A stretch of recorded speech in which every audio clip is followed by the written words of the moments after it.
Who blew up Nordstream? You for sure. I was busy that day. Nate, do you have I did not blow up Nordstream. Thank you, though. У вас лично, может быть, есть алиби, у вас лично. You personally may have an alibi, but the CIA has no such alibi. Do you have evidence that NATO or the CIA did it?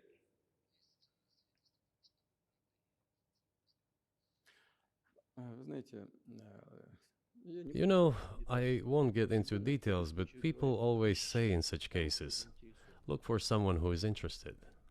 But in this case, we should not only look for someone who is interested, but also for someone who has capabilities.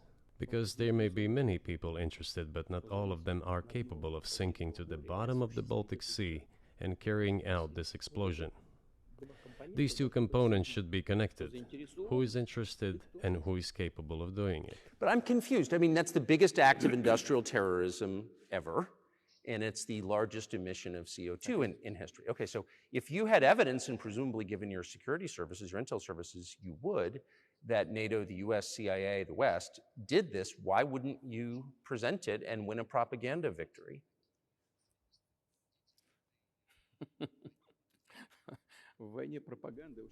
In the war of propaganda, it is very difficult to defeat the United States, because the United States controls all the world's media and many European media.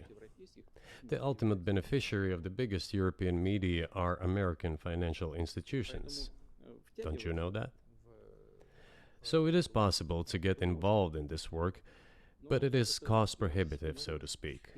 We can simply shine the spotlight on our sources of information, and we will not achieve results. It is clear to the whole world what happened, and even American analysts talk about it directly. It's true. Yes, but here's a question you may be able to answer. You worked in Germany, famously. The Germans clearly know that their NATO partner did this, and it damaged their economy greatly. It may never recover. Why are they being silent about it? That's very confusing to me. Why wouldn't the Germans say something about it? This also confuses me. But today's German leadership is guided by the interests of the collective West rather than its national interests.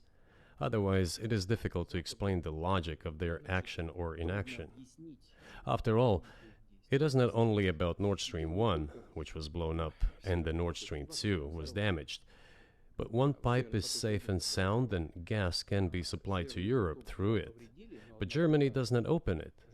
We are ready, please. There's another route through Poland, called Yamal Europe, which also allows for large flow. Poland has closed it, but Poland packs from the German hand. It receives money from the pan-European funds, and Germany is the main donor to these pan-European funds. Germany feeds Poland to a certain extent, and they close their route to Germany. Why? I don't understand. Ukraine, to which the Germans supply weapons and give money. Germany is the second sponsor of the United States in terms of financial aid to Ukraine.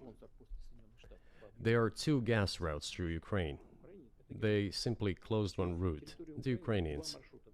Open the second route and please get gas from Russia. They do not open it. Why don't the Germans say, look guys, we give you money and weapons, open up the valve, please, let the gas from Russia pass through for us. We're buying liquefied gas at exorbitant prices in Europe, which brings the level of our competitiveness and economy in general down to zero.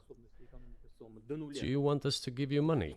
Let us have the decent existence. Make money for our economy, because this is where the money we give you comes from. They refuse to do so. Why? Ask them. That is what is like in their heads. Those are highly incompetent people. Well, maybe the world is breaking into